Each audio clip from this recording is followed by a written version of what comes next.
hojjechuuf fedhii qabdii jedhaniiru. Haa ta'u malee beekamtiif jecha wanta biyya keenya miidhaa keessa galchuu keessa hin seennu jechuun dubbatanii. Dhimma aangawaa kana irratti gama mootummaa Itoophiyaa ammatti wanti dubbatamee hin jiru.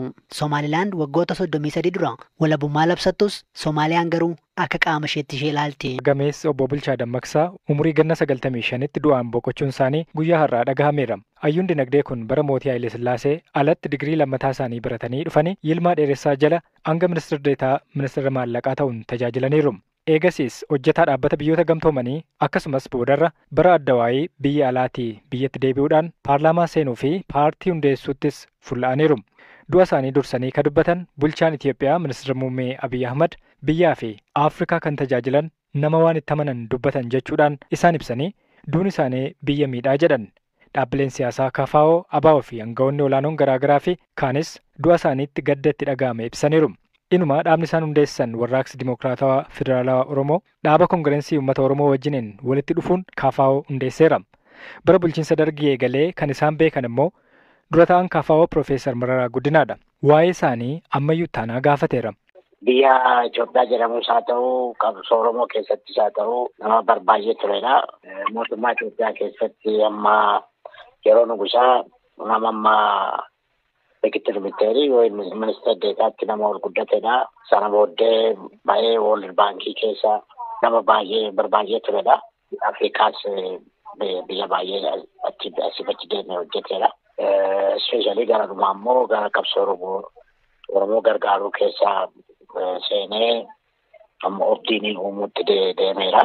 Tokkummaa Oromootii fi obdiin sun immoo nuuna walitti makamnee akka amma dhaabaa paartii tokko taanee hojjennu ammasitti wajjin deemneerra. Ikoonomiksii baratanii waan biyya kanaa gubbaatti warra jireenya biyya kanaa, guddina biyya kanaa, maal biyya kanaa qajeeltutti warra beekan keessaa tokkodha. Hunda caala kan isaan saba Itoophiyaatiin akka ta'utti wal baranii naannotti paarlaamaa galle 97 amma 2002tti innaa paarlaamaa ture sana. Paarlaamaan nuti suniyyuu paarlaamaa akka fakkaatu warra godhe keessaa tokko moobichaadha. Yeroo akka jettan maa jechuu keessan paarlaamaan sun akka paarlaamaa fakkaatu? Innaa sana egaa bara sana lakkoofsaatti innoo baay'annee gallee turre. Paarlaamaan egaa sana dura isuma mallasfaatti taphatan ture. Kana booddees deebi'ee garuma sanatti deeme. Garuu innaa sana baay'annees galleerraa dubbii gurguddaa ijoo qabu.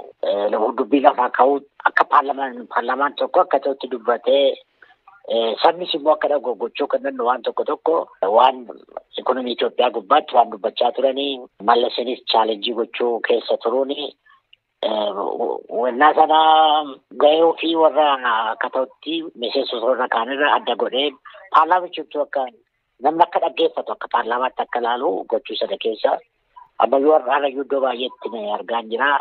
San Bulchaan innaa sana dubbachaa ture. Namni baay'ee poostii gochaa jira jechuu kooti. Bulchaan duraan Itoophiyaa obbo Mallas Zeenaawii obbo Bulchaatiin akkamiin hubatu ture yeroos? Mallas Zeenaawii waan hundaa nan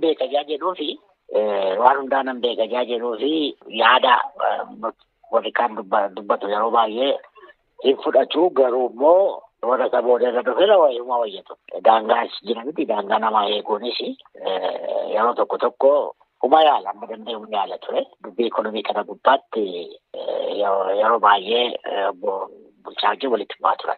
Waggoota dheeraaf siyaasa keessa jirtu. Obbo Bulchaatiinis waggoota dheeraaf